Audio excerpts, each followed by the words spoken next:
Ma'lumki, Surxondaryo viloyatida har 2 yilda nufuzli madaniy tadbir Boysun bahori xalqaro ochiq festivali o'tkazib kelinadi. Ayni paytda ushbu festivalni yuqori saviyada tashkil etish, uning mazmun-mohiyatida xalqimizning milliy qadriyatlari, an'ana va urf-odatlarini yanada kengroq namoyon etish maqsadida qizg'in tayyorgarlik ishlari olib borilmoqda. Viloyat hokimi Ulug'bek Qosimov mazkur xalqaro tadbirga tayyorgarlik jarayonlari hamda belgilangan vazifalar ijrosini joyida o'rgandi. Boysun bahori turizm kompleksida olib borilayotgan ishlar ko'zdan kechirilib, har bir tumanga ajratilgan pavilyonlarni milliy ruhda, an'analarimizga mos holda, zamonaviy dizayn yechimlar bilan uyg'unlashtirib bezatish yuzasidan tegishli ko'rsatmalar berildi. Shuningdek, taqdim etilgan loyihalar muhokama qilinib, ularni yanada takomillashtirish va amalga oshirish ishlarini jadallashtirish bo'yicha aniq vazifalar belgilab berildi. Festival o'tkaziladigan hudud infratuzilmasi atroflicha o'rganilib, mehmonlar uchun qulay shart-sharoitlar yaratish, xizmat ko'rsatish sifatini oshirishga alohida e'tibor qaratildi. Xususan, joriy yilda festivalga yurtimiz va xorijiy davlatlardan ko'plab mehmonlar tashrif buyurishi kutilayotganligi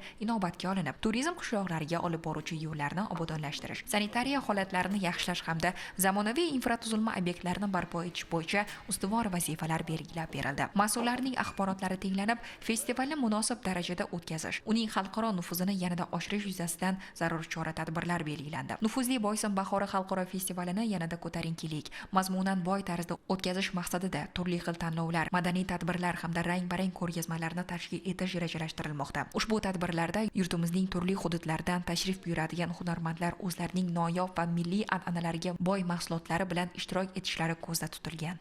Hunarmandchilikni yo'qolib ketayotgan turlarni qayta tiklash maqsadida g'ajari gilam va oqang gilamlarini 25 metrdan qaytadan tiklab, qaytadan to'qishda hozir 50 nafar xotin-qizlarimiz bilan shuni ustida ish olib boryapmiz. Bu yilgi Boysun bahorida faqatgina Surxondaryo miqyosida emas, balki xalqaro bo'lganligi sababli Tojikistondan va qo'shni Qirg'iziston davlatlaridan ham hunarmandlarimiz taklif qilganmiz. Shu bilan birgalikda respublika bo'yicha har bir hududdan hunarmandlarimiz taklif qilingan. Qo'shni davlatdan tashrif buyurayotgan hunarmandlarimiz bilan faqatgina savdolarni tashkil qilish bilan cheklanmasdan, balki ular bilan tajriba almashish va hunarmandlarimizni ko'proq bir-birlari bilan muloqotlar qilishlari uchun seminarlar tashkil qilish ko'zda tutilgan. Tadbir doirasida tashkil etilishi rejalashtirilgan ko'rgazmalar milliy hunarmandchilikni keng targ'ib etish, balki festival mehmonlariga xalqimizning boy madaniy merosi va ijodiy salohiyatini namoyon etish imkoniyatini beradi.